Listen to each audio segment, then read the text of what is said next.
오늘은 전도서 4장 4절에서 16절까지 말씀입니다. 오늘 말씀은 우리가 살아가는 인생이 얼마나 참 고단한가를 이제 어제 말씀에 이어서 연결하고 있는데요. 어제 본문을 보면 이제 우리가 공정한 사회를 꿈꾸지만 흔히 말하는 사법기관 자체도 공정한가? 그렇지 못한 것을 볼 때 참 이게 헛되구나. 또 그 안에 참 힘겨움이 있구나. 이런 말씀을 보았습니다. 그리고 오늘 본문은 실력도 있고 능력도 있는데 그것 때문에 시기와 질투를 받아서 힘들어지는 경우를 말하고 있습니다.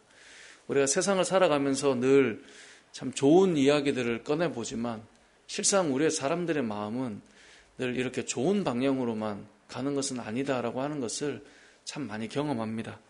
오늘 본문 4절에 보니까 이렇게 말씀하죠. 내가 또 본즉 사람이 모든 수고와 모든 재주로 말미암아 이웃에게 뭘 받아요?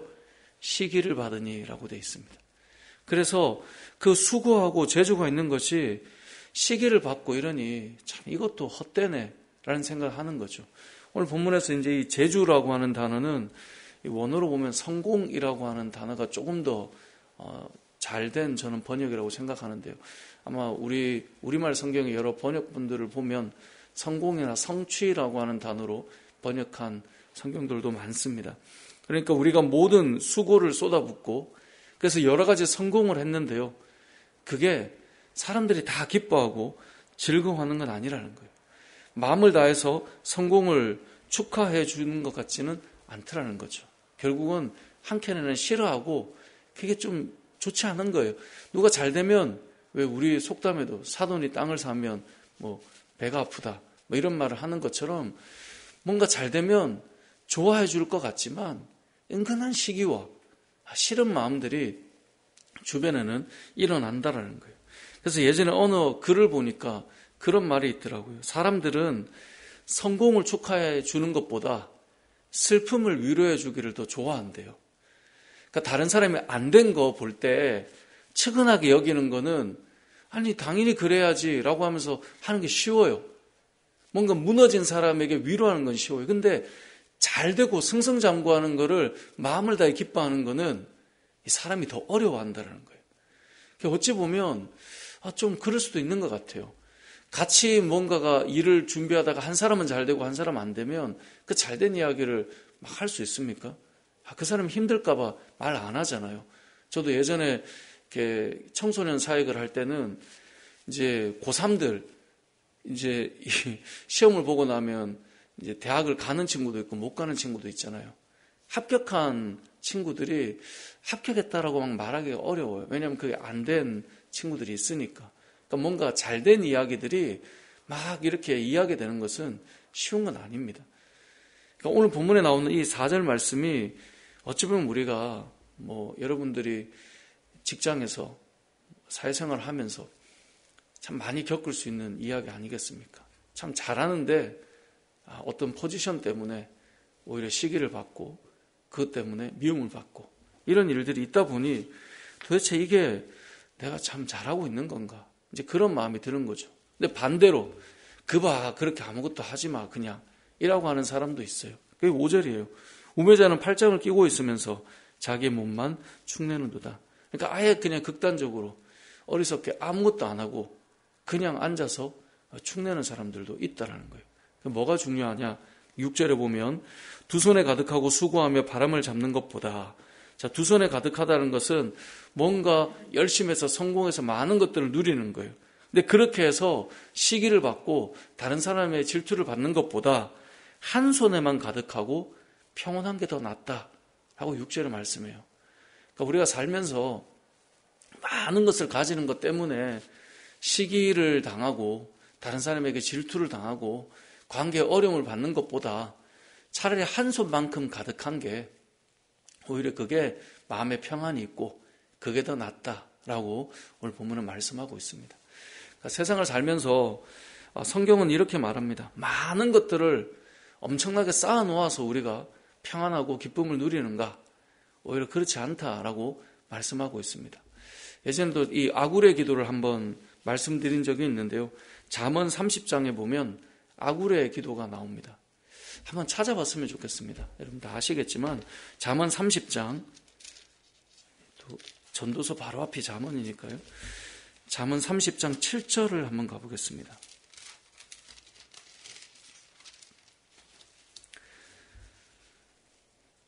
잠언 30장 7절, 8절, 9절입니다. 같이 읽어보겠습니다. 시작. 내가 두 가지 일을 주께 구하였사오니 내가 죽기 전에 내게 거절하지 마시옵소서.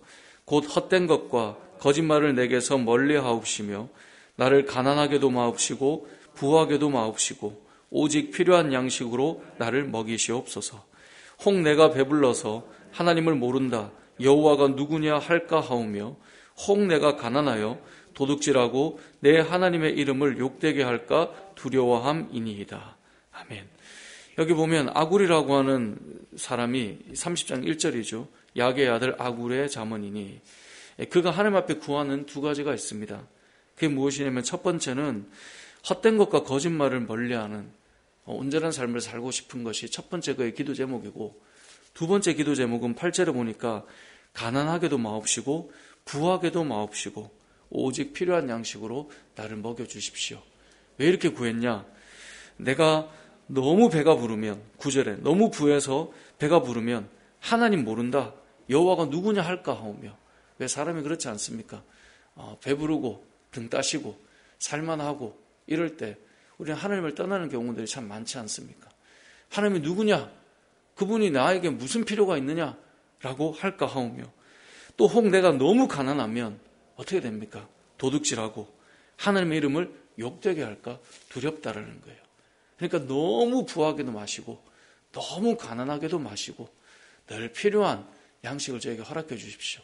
자, 이것을 전도서로 넘어가 보면, 오늘 전도서 4장 6절에 보면 두 손에 가득하여서 수고하는, 그래서 바람을 잡는 것보다 한 손에만 가득하고 평온한 것이 더 낫다라고 말씀하고 있는 것입니다.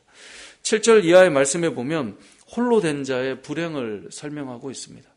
인생을 살아갈 때 뭐 이런저런 관계에 어려움이 있다 해도 우리가 어려움을 당할 때 혼자 있는 것만큼 외로운 것은 없습니다. 그래서 그런 말을 하잖아요. 내 인생에 좋은 친구가 있는가? 그건 언제 안다고요? 내가 어려워 보면 안다라는 거예요. 뭐 평상시에야 다 웃고 즐겁고 이렇게 하지만 내가 어려워 보면 그때 나를 생각하던 사람들이 등장하기 시작하는 거예요. 그러니까 내가 어려울 때, 고난이 올 때, 힘겨울 때 보면 홀로 있지 않다? 그럼 여러분은 지금 좋은 친구가 곁에 있는 것입니다. 어려울 때 아무도 없다면 그것은 너무나 불행하고 슬픈 일이라는 거죠. 뭐 우리 옛 이야기에도 아들이 친구를 너무 좋아해서 막 노니까 너의 친구 중에 진정한 친구가 있다고 생각하느냐. 그래서 아버지와 함께 왜 돼지를 이렇게 잡아서 이렇게 메고 정말 진정한 친구인지 한번 확인해 보자 이래서 그런 이야기가 있잖아요. 그래서 아들이 친구에게 가서 내가 이러이러해서 사람을 갑자기 죽이게 됐는데 날 하루만 숨겨달라고. 그랬더니 친구들이 다 손살을 치잖아요. 그 이제 죽은 돼지를 짊어지고 아버지가 이제 아버지의 친구에 갔더니 급히 들어오라고. 그래서 그 이야기들을 쭉 할 때 우리가 깨닫는 것이 무엇입니까? 정말 어려울 때, 위기가 왔을 때 그 상황을 다 듣지 않았음에도 불구하고 일단은 도와주는 그런 사람들이 내 곁에 있는가? 그건 다른 사람의 문제가 아니라 우리가 그동안 어떻게 걸어왔는가를 보여주는 것이죠. 그런데 그렇게 해서 홀로 되었다. 그건 참 불행하다는 것입니다.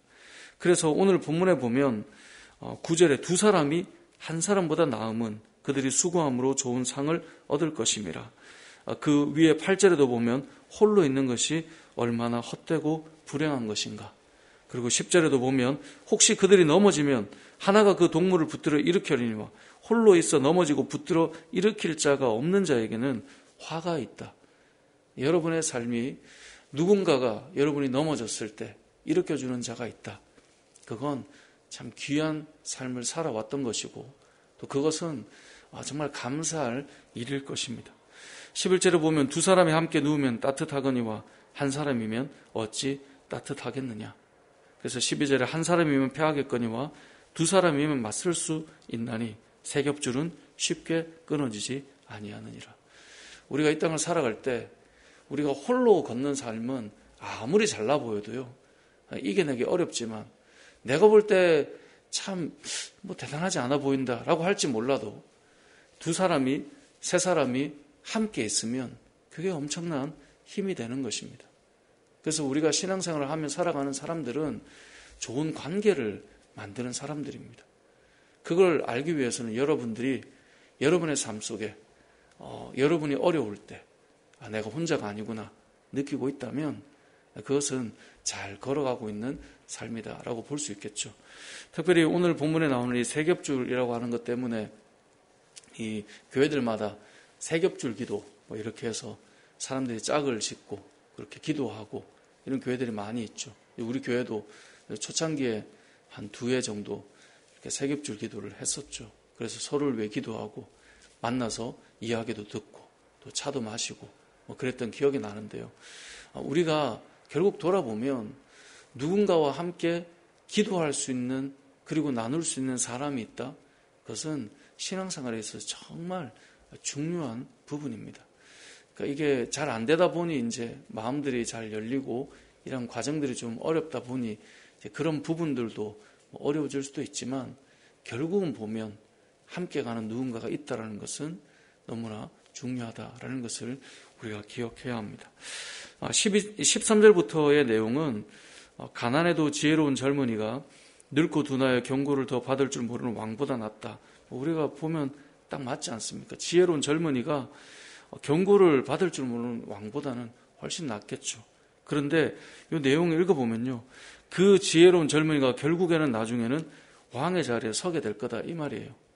얼마나 귀합니까? 그런데 결론이 어떻게 나느냐? 16절에 보면 그 왕이 되었던 젊은이의 치리를 받는 모든 백성들이 무수했어도 후에 오는 자들은 또 그를 기뻐하지 않아요. 그러니까 우리가 보면 저 사람이 왕이 될 만하지. 그래서 세워졌는데요. 세월이 지나면 또 그를 기뻐하고 받아들이느냐? 또 그런 건 아니다. 그래서 참 인생이 헛되고 바람을 잡는 것과 같다라고 이야기를 하고 있는 것입니다.